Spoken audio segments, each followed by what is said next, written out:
राजस्थान के एक सूने गांव के बाहर रेत के टीलों के बीच खड़ी वह हवेली दूर से किसी मृत शरीर की तरह लगती थी, स्थिर, जड़ और समय से सड़ी हुई।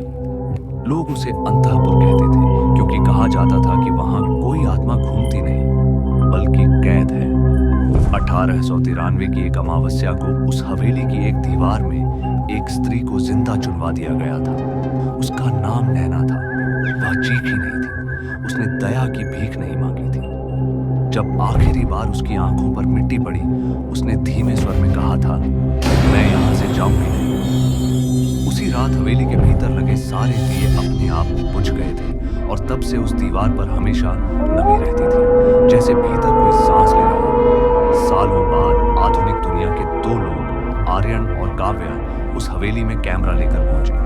वे हॉरर कंटेंट बनाते थे और मानते थे कि हर भूत की कहानी के पीछे कोई मनोवैज्ञानिक कारण होता है। जब वे मुख्य द्वार से भीतर गए तो उन्हें लगा जैसे तापमान अचानक गिर गया।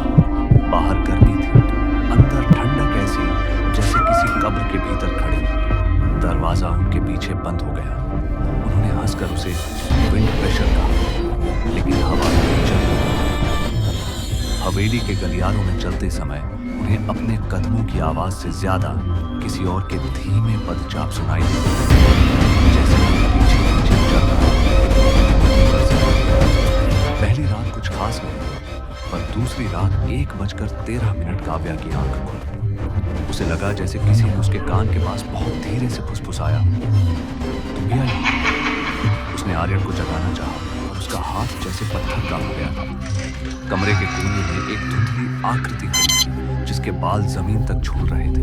उसका चेहरा दिखाई नहीं देता था। काव्या चीखना चाहती थी, लेकिन आवाज उसके गले में अटक गई। अगले ही पल वह आकृति दीवार में समा गई। सुबह जब उन्होंने फुटेज देखा तो सच्चाई और भयावह थी। रात 1:13 पर काव्या बिस्तर पर नहीं थी। वह दीवार के सामने खड़ी थी और बार बार अपना सिर उस गीली सतह पर मार रही थी। हर वार के साथ वह बुदबुदा रही थी, मिट्टी, अंधेरा, सांस नहीं। तीसरी रात से हवेली ने अपना असली रूप दिखाना शुरू किया। आईने में काव्या का प्रतिबिंब बदलने लगा। कभी उसकी आंखें सफेद दिखती, कभी उसकी मुस्कान किसी और की लगती। एक रात आर्यन ने देखा कि आईने में काव्या स्थिर खड़ी है, जबकि असली काव्या उसके पीछे चल रही थी। आईने वाली आकृति ने धीरे धीरे सिर घुमाया और होंठ हिलाए, वो अब मेरी है। उसी पल आईना चटक गया और कमरे में सड़ी हुई मिट्टी की गंध भर गई। दीवार से पानी नहीं बल्कि गाढ़ा लाल तरल रिसने लगा।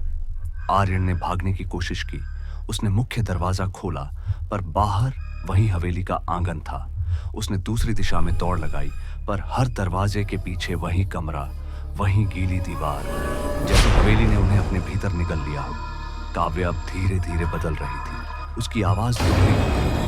कभी वह राजस्थानी लहजे में बोलती, कभी ऐसी भाषा में जिसे कोई पहचान नहीं सकता था। उसने एक रात खुद अपने नाखूनों से दीवार कुरेदनी शुरू कर दी। उसके नाखून टूटते गए, खून बहता गया, लेकिन उसे दर्द नहीं हुआ। वह हंस रही थी, धीमी, लंबी, अस्वाभाविक हंसी। एक रात आर्यन की नींद खुली तो उसने देखा कि काव्या बिस्तर पर नहीं है। हवेली के आंगन में वह सफेद साड़ी पहने घूमर कर रही थी, जबकि हवा स्थिर थी। उसके चारों ओर छायाएं खड़ी थीं, बिना चेहरे के, बिना आंखों के। अचानक वह रुक गई और सीधे आर्यन की ओर देखने लगी। उसकी आंखों में पुतलियां नहीं थीं। उसने कहा, तुम्हारा खून उसी का है जिसने मुझे यहाँ बंद किया था।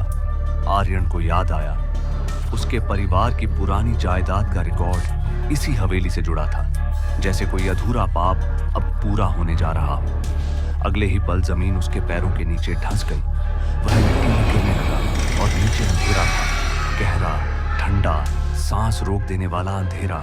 उसे लगा जैसे सैकड़ों हाथ उसे पकड़ रहे हों। वे हाथ ठंडे थे, सड़े हुए। ऊपर काव्या खड़ी थी, मुस्कुरा रही थी, लेकिन उसकी मुस्कान में दर्द नहीं था, जैसे वह भी कैद हो। दीवारों के भीतर से चीखें आ रही थीं। वे चीखें पुरानी थीं, पर जिंदा थीं।